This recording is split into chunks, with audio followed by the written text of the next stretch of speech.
ओम नमः शिवाय। हर हर महादेव। आज मार्गशीर्ष माह के कृष्ण पक्ष की एकादशी तिथि है। इस एकादशी को उत्पन्ना एकादशी के नाम से जाना जाता है।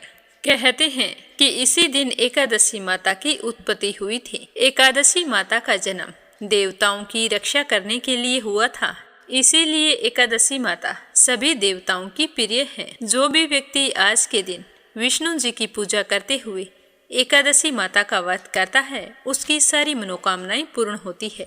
वह अपने जीवन के समस्त सुखों को भोगता हुआ अंत में वैकुंठ धाम को जाता है। अगर आपने भी एकादशी का व्रत रखा है तो इसी चैनल पर एकादशी की व्रत कथा प्रस्तुत की गई है। श्री हरि विष्णु भगवान और एकादशी माता का आशीर्वाद पाने के लिए एक बार उस कथा को अवश्य सुने। तो अब अपने सुनेंगे आज की कथा। सारे भक्तों से एक बार मेरा फिर निवेदन है कि आप इस वीडियो को ज़्यादा से ज़्यादा शेयर करें और साथ ही मीरा भक्ति स्टोरी चैनल को सब्सक्राइब भी जरूर करें। भगवान आपकी सारी मनोकामनाएं पूर्ण करे। तो हमेशा की तरह सबसे पहले सुनते हैं गणेश जी भगवान की कहानी। बोलो गणेश जी महाराज की जय हो। एक गांव था जिसमें एक सेठ जी अपने परिवार के साथ रहा करते थे। सेठ जी का गांव के पास ही शहर में बहुत बड़ा कारोबार था। सेठ जी गणेश जी के परम भगत थे। वे पूरी श्रद्धा और विश्वास के साथ नियमित रूप से गणेश जी की पूजा किया करते थे। तो गणेश जी की कृपा से सेठ जी के घर में अन्न धन के भंडार सदैव भरे रहते थे। उनके जीवन में किसी भी प्रकार की कोई कमी नहीं थी। नित्य प्रतिदिन वो नियम से नदी पर स्नान करने जाते और आकर गणेश जी की पूजा करते, उन्हें भोग लगाते। गणेश जी की पूजा करने के बाद ही स्वयं भोजन किया करते थे। ये उनका रोजाना का नियम था। पर यह बात सेठानी जी को बिल्कुल भी अच्छी नहीं लगती थी। वो धार्मिक नहीं थी और ना ही भगवान में विश्वास रखती थी। सेठ जी को रोजाना ऐसा करने के लिए मना किया करती थी, लेकिन सेठ जी सेठानी की बात पर ध्यान नहीं देते थे। एक दिन की बात है, सेठानी सोचने लगी कि ये गणेश जी को इतना मानते हैं और कहते हैं कि सब कुछ गणेश जी भगवान ने दिया है और हमेशा इनकी पूजा करते हैं। पत्थर की पूजा करने से कुछ नहीं होता है। आज मैं गणेश जी को यहाँ से उठा लेती हूँ, फिर देखती हूँ कि वो गणेश जी की पूजा कैसे करेंगे और बिना पूजा किए कितने दिन भूखे रहेंगे। तो यह सोचकर सेठानी दूसरे दिन जब सेठ जी नदी पर स्नान करने के लिए जाते हैं तो पीछे से गणेश जी की मूर्ति को उठा लेती है और बगीचे में ले जाकर जमीन में दबा देती हैं। जब सेठ जी नदी पर से स्नान करके आते हैं तो देखते हैं कि मंदिर में गणेश जी की मूर्ति नहीं है। तो वो सेठानी से पूछते हैं कि गणेश जी की मूर्ति कहाँ गई, मंदिर में तो है नहीं। तो सेठानी बोली कि मुझे नहीं मालूम, आपको पता है कि मेरी इन सब चीज़ों में कोई रुचि नहीं है। तो सेठ जी परेशान होकर सारे घर में गणेश जी की मूर्ति को ढूंढने लगे, पर उन्हें मूर्ति नहीं मिली। सेठानी ने कहा कि आप भोजन कर लो और काम पर जाओ। तो सेठ जी ने कहा कि आज तक मैंने कभी भी गणेश जी को भोग लगाए बिना भोजन नहीं किया है, तो आज भी नहीं करूँगा। सेठ जी ने अन्न जल त्याग दिया और मन ही मन गणेश जी का स्मरण करने लगे। कहने लगे कि प्रभु, मुझे लगता है कि आप मुझसे नाराज हो गए हैं। मेरी ही पूजा पाठ में कोई कमी रह गई थी, इसीलिए आप मुझे छोड़कर कहीं चले गए हैं। हे भगवान, अगर मुझसे कोई गलती हो गई हो तो मुझे माफ़ करो और अपनी कृपा दृष्टि मुझ पर बरसाओ और मुझे दर्शन दो। सेठ जी ने पूरा प्रण कर रखा था कि जब तक मुझे गणेश जी दर्शन नहीं देंगे तब तक मैं अन्न जल ग्रहण नहीं करूँगा। तो इसी तरह पूरा दिन निकल गया। रात्रि में सेठ जी गणेश जी का स्मरण करते हुए सो गए। तो सेठ जी की सच्ची भक्ति से गणेश जी भगवान प्रसन्न हो गए और सेठ जी को सोए हुए नींद में दिखाई देने लगा जैसे गणेश जी भगवान एक चूहे के साथ खेल रहे हैं और चूहे को खाने के लिए लड्डू देते हैं। तो वह चूहा लड्डू लेकर उछलता कूदता हुआ बगीचे में चला जाता है और वहां जाकर जमीन को खोदने लगता है। वहीं पर वो लड्डू डाल देता है। तो अचानक से सेठ जी की नींद खुल जाती है। तो वो सोचने लगते हैं कि मुझे इस तरह का सपना क्यों आया। फिर खड़े होकर बगीचे में चले जाते हैं और उसी जगह को जाकर खोदते हैं जिस जगह को अपने सपने में चूहे को लड्डू दबाते हुए देखा था। तो जैसे ही थोड़ी सी मिट्टी हटाई तो हटाते ही एक कपड़े के अंदर लपेटे हुए गणेश जी महाराज की मूर्ति मिल गई। तो यह देखकर सेठ जी बहुत ही प्रसन्न हुए और मूर्ति को लाकर नहला धुलाकर मंदिर में विराजमान कर दिया और पूजा पाठ करने लगे। घंटी की आवाज़ सुनकर सेठानी की नींद खुल गई तो वह उठकर आई कि सेठ जी को क्या हो गया है जो इस तरह रात में ही घंटी बजा रहे हैं। तो सेठानी उठकर मंदिर में आकर देखती है तो गणेश जी की मूर्ति वहाँ पर विराजमान थी और सेठ जी पूजा पाठ कर रहे थे। तो यह देखकर सेठानी को बड़ी ही हैरानी होती है और वह हाथ जोड़कर सेठ जी से माफ़ी मांगती है और गणेश जी को छिपाने वाली सारी बात सेठ जी को बता देती है। तो सेठ जी कहते हैं कि अब तो तुम्हें विश्वास हो गया होगा कि यह सब कुछ गणेश जी भगवान ने दिया है। तो सेठानी शर्मिंदा होते हुए कहती है कि मुझसे बहुत बड़ी गलती हो गई। आज के बाद मैं भी तुम्हारे साथ रोजाना नियम से गणेश जी भगवान की पूजा किया करूँगी। उसी दिन से सेठ और सेठानी प्रेम पूर्वक पूरे श्रद्धा भाव से गणेश जी भगवान की पूजा करने लगे। हे गणेश जी भगवान, जैसे आपने अपना आशीर्वाद सेठ जी पर बनाए रखा उसी तरह सभी पर बनाए रखना। जो भी आपकी पूजा पाठ करके इस कथा को सुने उसकी सारी मनोकामनाएं पूर्ण करना। बोलो गणेश जी भगवान की जय हो। अब सुनते हैं बांके बिहारी की कथा। मथुरा के निकट एक गांव में एक छोटी सी लड़की रहा करती थी। वृंदावन के पास होने के कारण वहाँ बहुत सारे लोग ठाकुर जी के दर्शनों के लिए जाते थे। तो उस बच्ची के घर वाले भी हर साल ठाकुर जी के दर्शन करने के लिए जाते। तो वह लड़की अपने बाबा से कहती कि बाबा, मुझे भी ठाकुर जी के दर्शन करने हैं। तो उसके पिताजी कहते कि बेटा, ठाकुर जी के दर्शन के लिए तो तुझे मैं ज़रूर ले चलता, पर तुम बहुत छोटी हो और वहाँ पर बहुत ही भीड़ है। तुम इतनी दूर चल भी नहीं सकोगी और आगे खूब लंबी लंबी लाइनें लगी है, तो उसमें भी तुम्हारे लिए मुश्किल हो जाएगा। जब तुम बड़ी हो जाओगी तो तुम्हें मैं ज़रूर लेकर जाऊँगा। तो इसी तरह समय बीतता गया। फिर कोई कारणवश उसके घर वालों का वृंदावन जाना नहीं हुआ और समय के साथ वह लड़की बड़ी हो गई। पर उसके मन में ठाकुर जी के प्रति बहुत ही प्रगाढ़ प्रेम था। उसका मन हमेशा ठाकुर जी के दर्शन के लिए ललायित रहता था। वह बहुत दुखी रहती थी कि सारे के सारे ठाकुर जी के दर्शन करके आते हैं, पर मैं तो आज तक नहीं जा सकी। क्या पता मेरे भाग्य में ठाकुर जी के दर्शन लिखे हैं या नहीं लिखे हैं।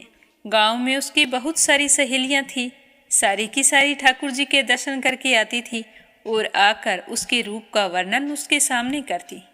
तो इस बच्चे की ललक और भी ज़्यादा बढ़ जाती। समय के साथ वो बड़ी हो रही थी, पर उसका वृंदावन जाना नहीं हुआ। ऐसा करते करते वो विवाह योग्य हो गई। अब उसके बाबा को उसके विवाह की चिंता सताने लगी, तो उसके लिए अच्छे से रिश्ते की तलाश शुरू कर दी। पर उसका रिश्ता वृंदावन में ही तय हो गया। इसे अब संयोग कहो या ठाकुर जी का आशीर्वाद। वो तो ये जानकर बहुत ही खुश हुई कि मैं अब ठाकुर जी के दर्शन कर सकूंगी। शुभ मुहूर्त देखकर उसका विवाह हो गया। अब वह अपने ससुराल पहुंच गई।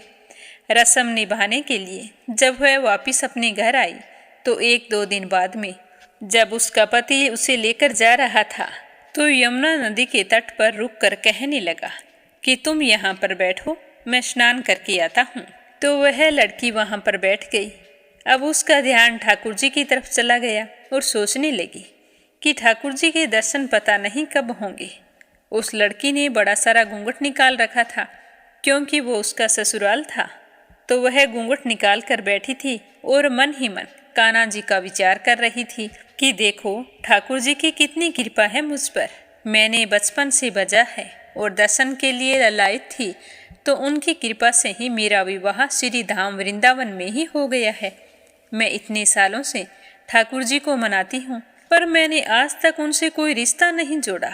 वो मेरे क्या लगते हैं। इस तरह सोचते हुए वो सोचने लगी कि ठाकुर जी की उम्र क्या हो सकती है। मेरे हिसाब से 17 वर्ष के होंगे। मेरे पति 20-21 वर्ष के हैं, तो उनसे तो थोड़े छोटे हैं। इसीलिए पति के छोटे भाई मेरे तो देवर हो गए। लो भाई, ठाकुर जी आज से मेरे देवर होंगे। इस तरह सोचकर वो बड़ी ही प्रसन्न हो रही थी और मन ही मन कह रही थी कि ठाकुर जी, आज से मैं आपकी भाभी और आप मेरे देवर हैं। पर वो समय पता नहीं कब आएगा जब आप मुझे भाभी भाभी कहकर पुकारोगे। वो इस तरह से सोच रही थी कि तभी एक किशोरावस्था का सांवला सा लड़का उसी तरफ आ रहा था और पास आकर कहने लगा कि भाभी भाभी। तो वह अपने भाव से बाहर निकली और सोचने लगी कि वृंदावन में मैं तो नई हूँ, मुझे कोई नहीं जानता, फिर ये भाभी भाभी कहकर कौन पुकार रहा है। पर उसने घूंघट नहीं उठाया। वह बालक खड़ा खड़ा बार बार कहता रहा कि भाभी भाभी, पर उसने कोई जवाब नहीं दिया। फिर वह धीरे से उसके पास आया और कहने लगा कि भाभी अपना चेहरा तो दिखा दो। तो वह लड़की सोचने लगी कि ये बालक तो बहुत जिद कर रहा है, तो उसने अपने घूंघट को कसकर पकड़ लिया। सोचने लगी कि कहीं इसने घूंघट उठा लिया और आस पड़ोस में किसी ने देख लिया और मेरे ससुराल में जाकर बता दिया तो क्या होगा। तो वह लड़का कहने लगा कि भाभी आपने घूंघट क्यों निकाल रखा है, मैं तो आपका देवर हूँ। तो उस लड़की ने एक नज़र उसे देखा और कहा, नहीं हम आपको नहीं जानते हैं। तो वो लड़का कहने लगा कि भाभी आप शायद नहीं जानते, आप उस गांव के हो ना, वहीं पर हमारा घर है, अपना नाम बताओ और अपना चेहरा भी दिखाओ। तो वो लड़की चुपचाप बैठी रही। तो कान्हा के रूप में आया वह लड़का कहने लगा कि भाभी आप तो नाराज हो रही हैं, देखो हम आपके इतने प्यारे देवर हैं और इतनी दूर से मिलने के लिए आप तक आ गए हैं और आप हमसे बात भी नहीं कर रही और हमें अपना चेहरा भी नहीं दिखा रही। इतना कहते ही उस लड़के ने घूंघट खींच लिया और चेहरा देखकर भाग गया। थोड़ी देर बाद में उसका पति आ गया तो उसने अपने पति को सारी बात बताई। तो उसका पति कहने लगा कि तुम चिंता मत करो, वृंदावन इतना बड़ा नहीं है कि वह लड़का हमें फिर नजर ना आए। कभी भी किसी भी गली में तुम्हें दिखाई दे तो मुझे बता देना। इस तरह बातें करते हुए पति पत्नी दोनों घर चले गए। कुछ दिन बाद में उसकी सासू माँ ने अपने बेटे से कहा कि बेटा देख तेरा विवाह हो गया है, अब बहू एक बार मायके जाकर भी आ गई है, पर तुम दोनों अभी तक बांके बिहारी जी के दर्शन करने के लिए नहीं गए। तुम ऐसा करो, कल सुबह जाकर बहू को ठाकुर जी के दर्शन करवा लाओ, उनका आशीर्वाद बहुत जरूरी है। तो उसने कहा कि ठीक है माँ, कल सुबह ही चले जाएंगे। अगले दिन दोनों पति पत्नी ठाकुर जी के दर्शन करने के लिए मंदिर में गए। वहां जाकर देखा कि मंदिर में तो बहुत भीड़ थी। तो उसका पति कहने लगा कि देखो तुम स्त्रियों के साथ आगे जाओ और बांके बिहारी के दर्शन कर लो, मैं अभी आता हूँ। तो वह अपने पति के कहे अनुसार महिलाओं के साथ आगे चली गई, पर घूंघट उसने फिर भी नहीं उठाया। वह घूंघट निकाले खड़ी रही। तो बहुत देर बाद उसका पति आया और कहने लगा कि अरे बावरी, ठाकुर जी के सामने घूंघट क्यों निकाल रखा है? अगर घूंघट नहीं हटाओगी तो प्रभु जी के दर्शन कैसे करोगी? तो अपने पति के कहते ही उसने अपना घूंघट उठाया और ठाकुर जी की तरफ देखा। तो ठाकुर जी की जगह वही बालक मुस्कुराता हुआ दिखाई दिया। तो वह चिल्लाने लगी कि सुनिए, देखो ये तो वही लड़का है जो मुझे यमुना तट पर मिला था। तो उसका पति देखकर कहने लगा कि क्या हुआ, कहाँ है? तो वह बोली कि देखो जो मुझे भाभी भाभी कहकर भागा था ना, मेरा घूंघट हटा दिया था, वो लड़का मुझे मिल गया है, ये देखो सामने खड़ा है। तो उसके पति ने कहा कि मुझे तो दिखाई नहीं दे रहा, कहाँ खड़ा है, फिर से बताओ। तो उसने ठाकुर जी की तरफ इशारा करके कहा कि ये रहा आपके सामने। तो यह देखकर उसका पति तो हैरान रह गया और अपनी पत्नी से कहने लगा कि तुम धन्य हो, आज मैं जान गया हूँ कि वास्तव में तुम्हारे हृदय में सच्चा भाव है ठाकुर जी के प्रति। हम इतने वर्षों से वृंदावन में रह रहे हैं, पर आज तक हमें ठाकुर जी के दर्शन नहीं हुए हैं। तुम्हारा भाव इतना ऊंचा है कि ठाकुर जी ने तुम्हें खुद दर्शन दिए हैं। तो वो कहने लगी कि हाँ, मैंने ही मन से ठाकुर जी से देवर का रिश्ता जोड़ा था। मुझे लगता है कि तभी मेरे देवर बनकर आ गई और मुझे भाभी भाभी पुकारने लगे। तो यह सुनकर उसका पति कहने लगा कि आज मैं मान गया हूँ कि कान्हा जी से दिल से जो भी रिश्ता जोड़ लेता है उसका रिश्ता निभाने के लिए कान्हा जी जरूर आते हैं। तो दोनों इसी तरह कान्हा जी का आशीर्वाद पाकर घर आ गई। घर आकर उसके पति ने सारी बात अपनी माँ को बताई। तो सारी बात सुनकर उसकी माँ बहुत ही खुश हुई और अपनी बहू को गले से लगाती हुई कहने लगी कि बेटा, तुम जैसी बहू पाकर मैं तो धन्य हो गई। जय हो कृष्ण कन्हैया की। श्रीमद् गीता जी का 11वां अध्याय और उसका महात्म्य। प्रेम पूर्वक श्रद्धा भाव से सुनते रहिए। बोलो श्री कृष्ण भगवान की जय हो। अर्जुन ने कहा कि हे भगवान, मुझ पर कृपा करके अत्यंत गुप्त अध्यात्म विषयक वचन जो आपने कहे हैं उनसे मेरा मोह दूर हो गया है। हे कमल नेत्र, मैंने जीवों की उत्पत्ति और नाश का कारण और आपका अक्षय महात्म्य आपके मुखारबिंद से विस्तार पूर्वक सुना है। हे पुरुषोत्तम, हे परमेश्वर, आपने जैसा वर्णन किया है आपका वह रूप देखने की मेरी बहुत ही इच्छा हो रही है। हे योगेश्वर, हे मधुसूदन, आप यदि मुझे उसे देखने योग्य समझते हो तो वो अपना रूप मुझे दिखाइए।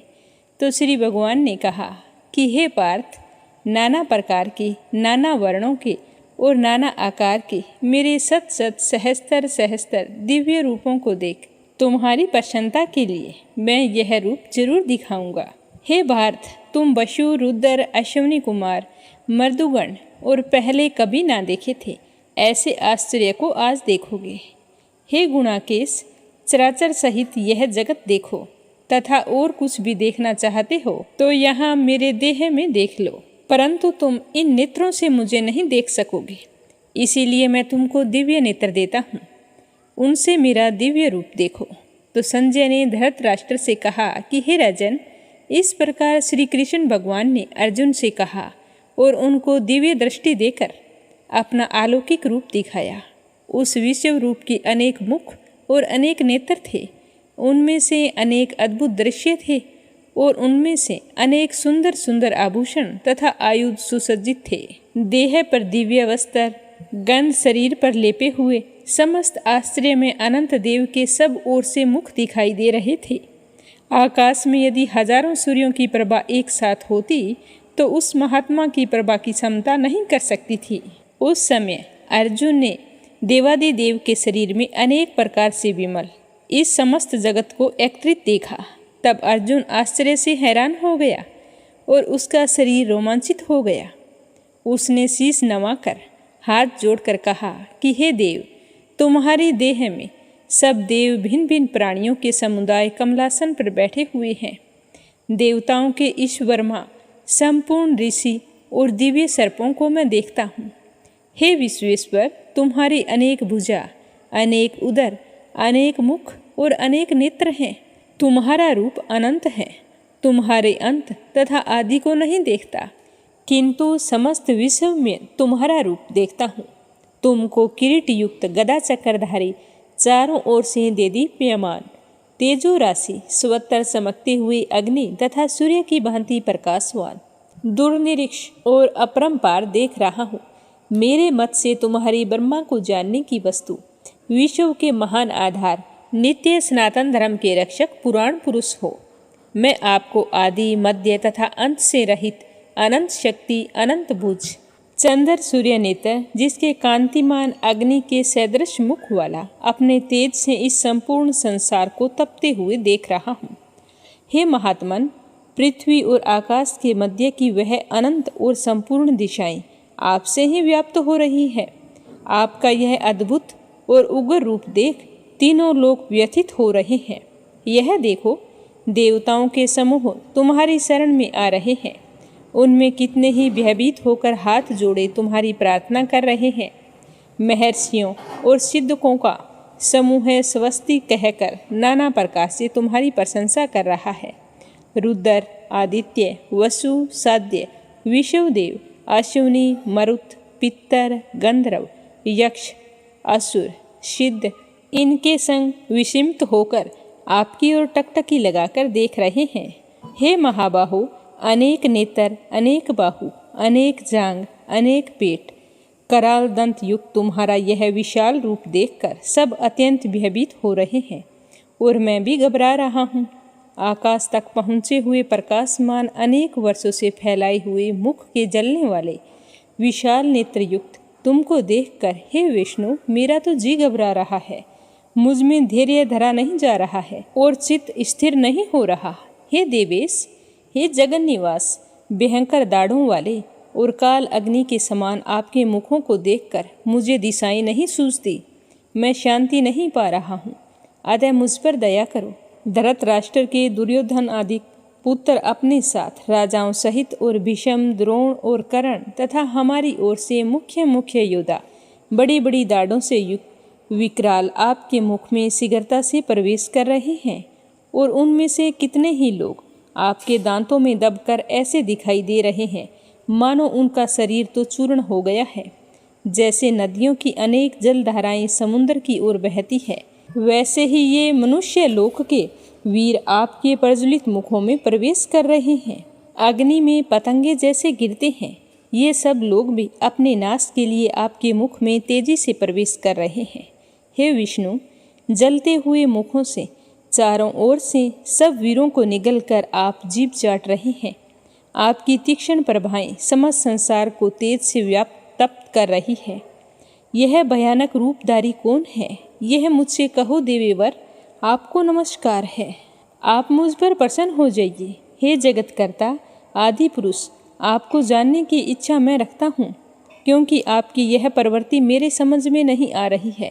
तो श्री भगवान जी बोले कि संसार का नाश करने वाला मैं उग्रकाल हूँ, समस्त जनों का संहार करने के लिए आया हूँ।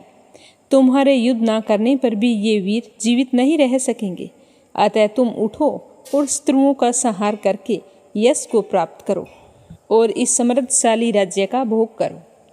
हे सव्यसाचिन, उनको मैंने पहले ही मार रखा है, तुम केवल निमित्त मात्र हो जाओ।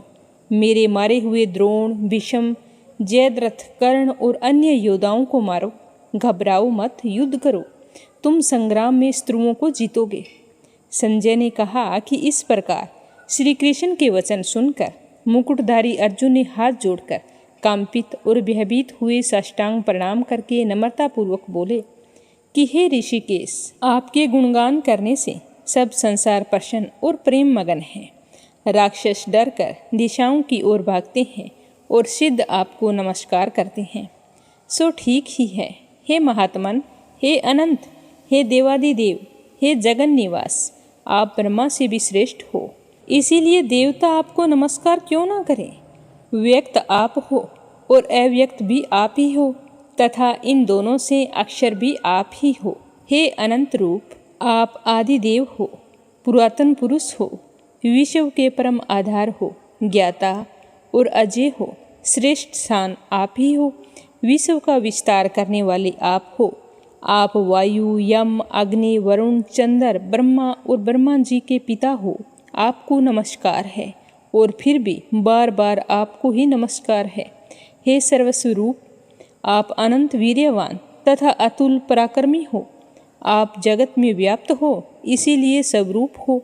तुम्हारी महिमा को ना जानकर मैंने तुमको अपना मित्र मानकर हे कृष्ण, हे सखा, ऐसा जो तिरस्कार से कहा सो प्रमाद से अथवा स्नेह से, हे अच्युत विश्वरूप, तुमसे इन बोलों की मैं क्षमा मांगता हूँ, जो कि परिहास से विहार, सोने, बैठने और भोजन के समय अकेले अथवा मित्रों के मध्य तुम्हारा अपमान किया है। तुम इस स्थावर जग रूप लोक के पिता, पूज्य और महान गुरु हो। त्रिलोकी में भी तुम्हारे समान कोई नहीं है। तुमसे अधिक अतुल प्रभाव कहाँ से होगा। इसीलिए हे ईश्वर, तुमको शीश झुकाकर प्रणाम करके यही प्रार्थना करता हूँ कि मुझ पर कृपा करो। हे देव, जैसे पिता पुत्र के, मित्र मित्र के और प्रेमी प्रिया के अपराध को क्षमा करता है, वैसे ही तुम मेरे अपराधों को क्षमा करो। हे देव, पहले कभी नहीं देखा ऐसा आपका रूप देखकर मैं प्रसन्न हूँ और भय से मेरा मन व्याकुल हो रहा है। इसीलिए वही पहला रूप मुझे दिखाओ। और हे देवेश, हे जगत निवास, आप प्रसन्न हो जाओ। हे सहस्त्रबाहु, हे विश्व मूर्ति, मैं फिर आपको वही किरीट, गदा और हाथ में चक्कर धारण किए हुए देखना चाहता हूँ। श्री कृष्ण भगवान ने कहा कि हे अर्जुन, मन प्रसन्न होकर यह तेजोमय, अनंत, आद्य और विश्व रूप अपने योग के प्रभाव से तुमको दिखलाया है, जिसको तुम्हारे अतिरिक्त इससे पहले किसी ने नहीं देखा था। हे पांडवों में श्रेष्ठ मनुष्य, लोक में तुम्हारे सिवा कोई वेदों के अध्ययन, दान, अग्नि, होम आदि घोर तप करके भी यह रूप धारण किए हुए मुझे नहीं देख सकता। मेरा ऐसा भयानक रूप देखकर तुम व्याकुल और मूढ़ ना होवो। अपने सारा भय त्याग कर प्रसन्नचित होकर फिर से मेरा वही रूप देखो। तो संजय ने कहा कि इतना कहकर श्री कृष्ण भगवान ने फिर वही चतुर्भुज रूप दिखलाया और सौम्य रूप धारण करके उस महात्मा ने अर्जुन को जो भयभीत था उसे धीरज बंधाया।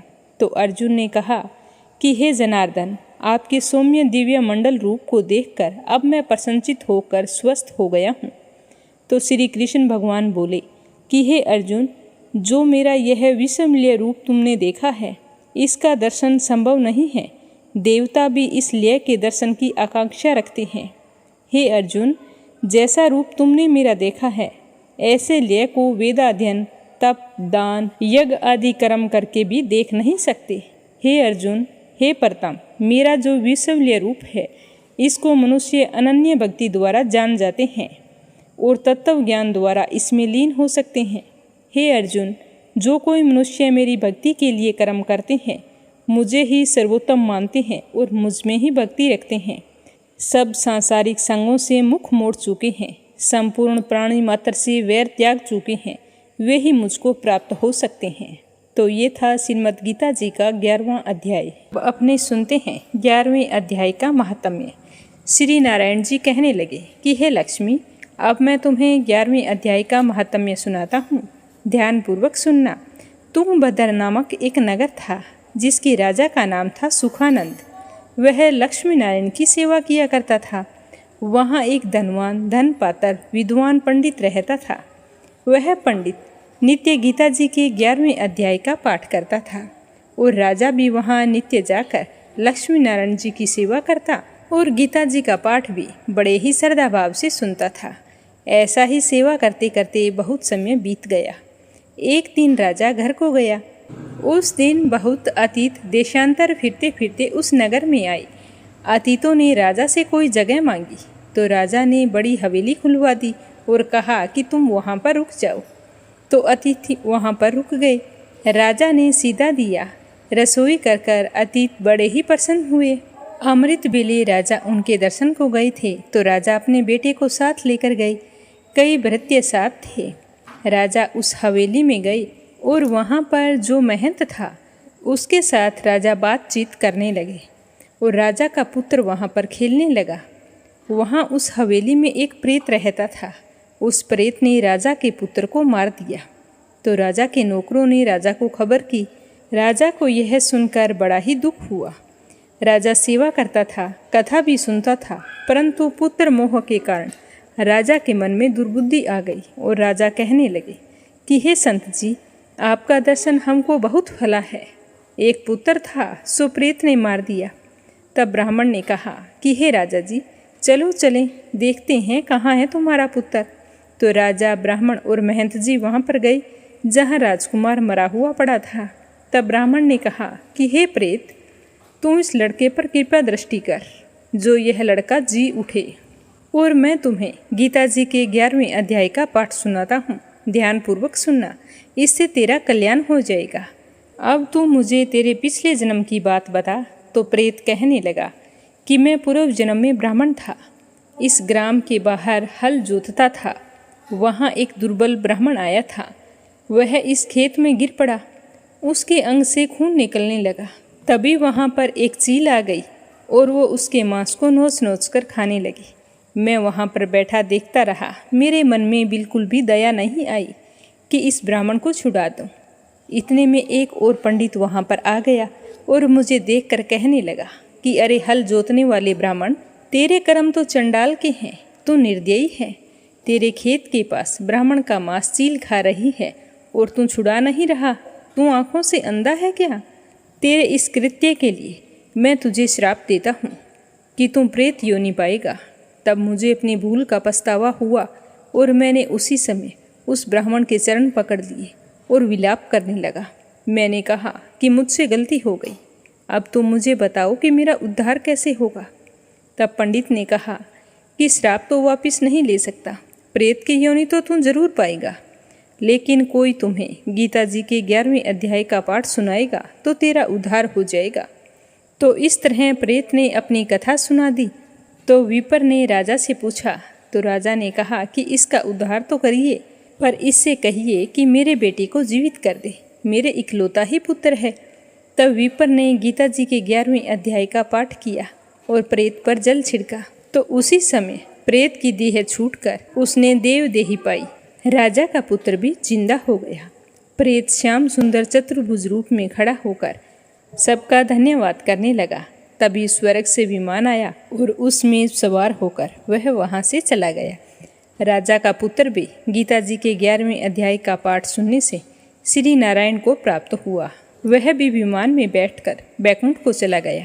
तब उस ब्राह्मण से राजा ने 11वें अध्याय का पाठ सुना और मन में कहा कि पुत्र पुत्री आदि सभी से विरक्त होकर गीता का पाठ करें, तुलसी में जल डाला करें। इस प्रकार राजा भी परम गति का अधिकारी हुआ। तो ये था गीता जी का 11वां अध्याय और उसका महात्म्य। अब अगली कहानी अपनी सुनेंगे राधा रानी की। बोलो राधा रानी की जय हो। जैसा कि हम सब जानते हैं कि भगवान श्री कृष्ण की रूप माधुरी का गुणगान करना अनेक संतों ने चाहा है, पर वो नहीं कर सके, क्योंकि किसी भी जीव में वो सामर्थ्य नहीं है जो मनमोहित कर देने वाली छवि का बखान कर सके। परंतु ऐसे ही अतुल्य रूप के स्वामी भगवान श्री कृष्ण के नेत्र तो केवल और केवल उनकी परम शक्ति ब्रिज राधा रानी के दर्शन करके ही तृप्त होते थे। कान्हा की बंसी की मधुर तान समस्त सृष्टि को आकर्षित करती थी, परंतु श्री कृष्ण भगवान के कान तो केवल राधा रानी की मीठी वाणी सुनकर निहाल हो जाते थे। तो आज एक ऐसी ही कथा अपनी सुन रहे हैं कि एक बार राधा रानी कन्हैया से रूठ गई थी और उनसे मिलने वृंदावन नहीं आई। राधा रानी से ना मिलने की वजह से कन्हैया व्याकुल हो गई और उन्होंने राधा रानी से मिलने के लिए एक युक्ति बनाई और उन्होंने चूड़ी बेचने वाली का भेष धारण किया और पहुंच गई राधा रानी की गलियों में। बोलो राधा रानी की जय हो। एक बार की बात है कि राधा रानी भगवान श्री कृष्ण से रूठ गई, क्योंकि राधा रानी का कहना था कि वो माखन ना चुराए, क्योंकि वो माखन चुराते तो सारे लोग उन्हें माखन चोर के नाम से पुकारते थे और राधा रानी को यह बिल्कुल भी अच्छा नहीं लगता था। तो राधा रानी ने कई बार भगवान श्री कृष्ण को मना किया, पर वो राधा रानी की सारी बात मानते थे। माखन चुराने वाली बात के लिए किसी की नहीं सुनते थे। तो एक दिन राधा रानी कान्हा जी से नाराज हो गई और उससे मिलने के लिए वृंदावन नहीं गई। तो कन्हैया बहुत ही बेकरार हो गई राधा रानी से मिलने के लिए, क्योंकि वो समझ गए थे कि जरूर राधा रानी नाराज है। तो कन्हैया उन्हें मनाने के लिए और उनके प्यार की परीक्षा लेने के लिए एक लीला की। ब्रिज में एक चूड़ी बेचने वाली स्त्री को मनिहारिन कहते हैं। तो मायापति कन्हैया ने साड़ी पहनकर घूंघट निकाल लिया और चूड़ी बेचने वाली का भेष बनाकर बरसाने की गलियों में घूमने लगी। मनिहारिन के रूप में कन्हैया बहुत ही सुंदर लग रहे थे। उनके नेत्रों में लगा काजल, वेणी में लगा हुआ गजरा, हाथों की चूड़ियां सबके मन को हर्षा रहे थे। उनके बाहों में बंधा बाजूबंद और अंगुलियों में पहनी हुई अंगूठियां, गले का चमकता हार और नाक पर पहनी नथनी उनके श्याम वर्ण पर अत्यधिक शोभायमान प्रतीत हो रहे थे। तो इस प्रकार कन्हैया नर से सुंदर नारी बनकर बरसाना की गलियों में आवाजें लगा रहे थे।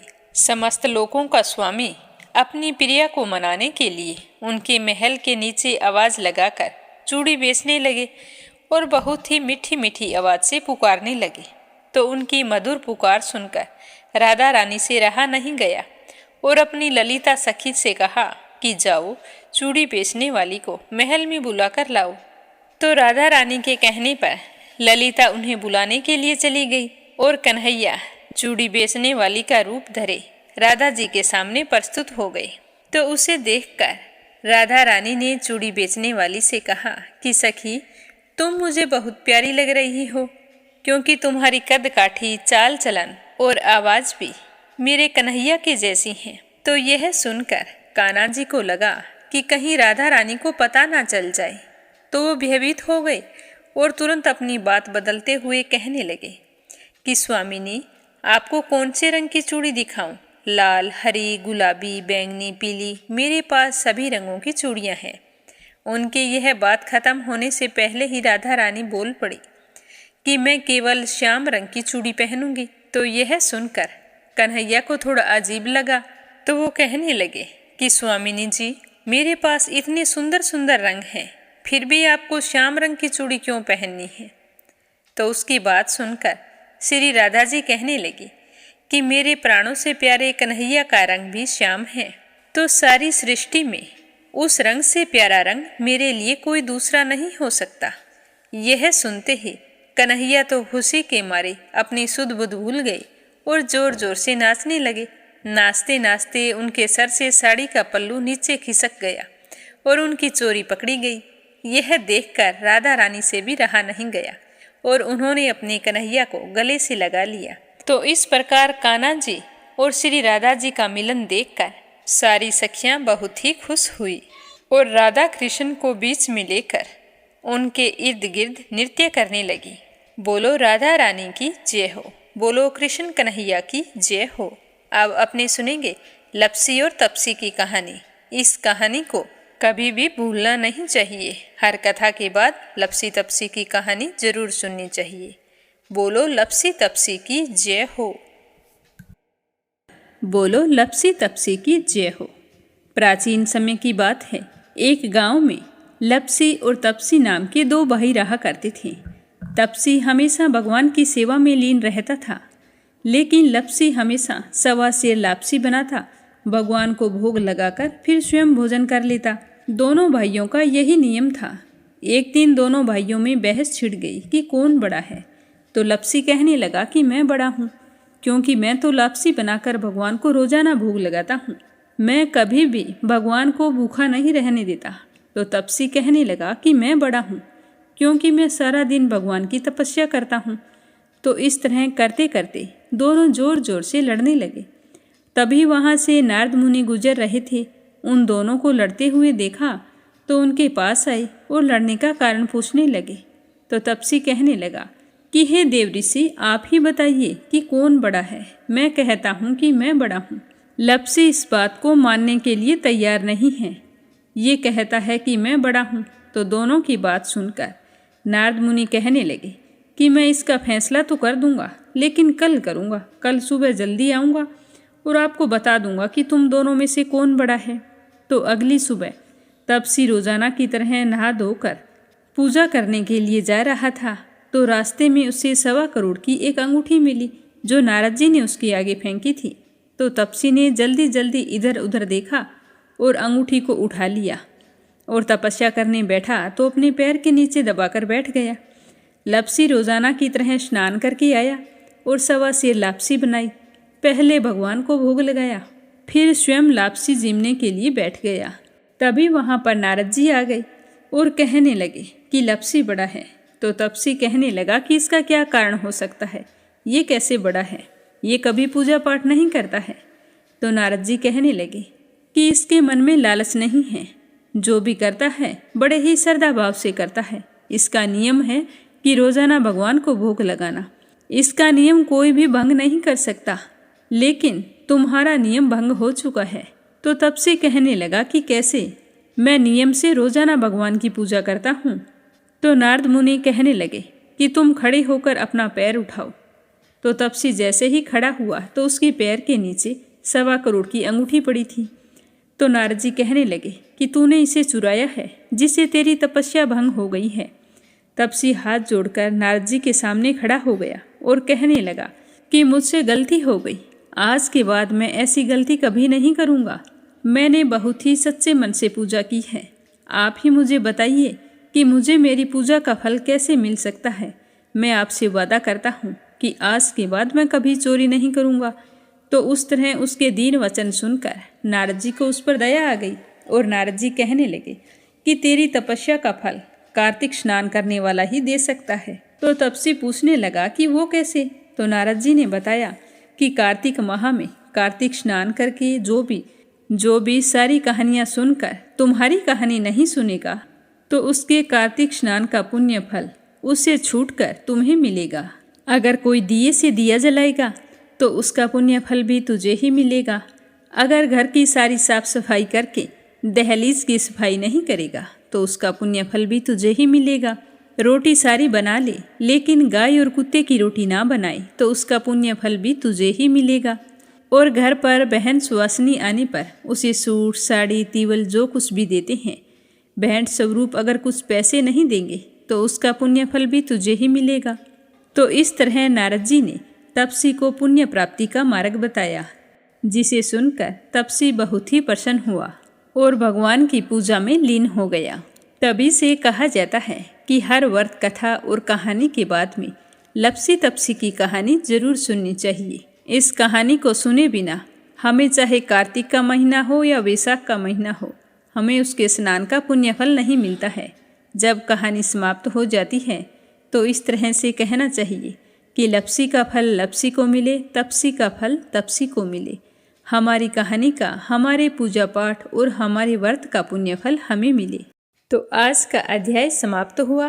कल फिर मिलेंगे अगले अध्याय के साथ। उम्मीद करती हूँ कि आपको गीता जी का अध्याय जरूर पसंद आया होगा।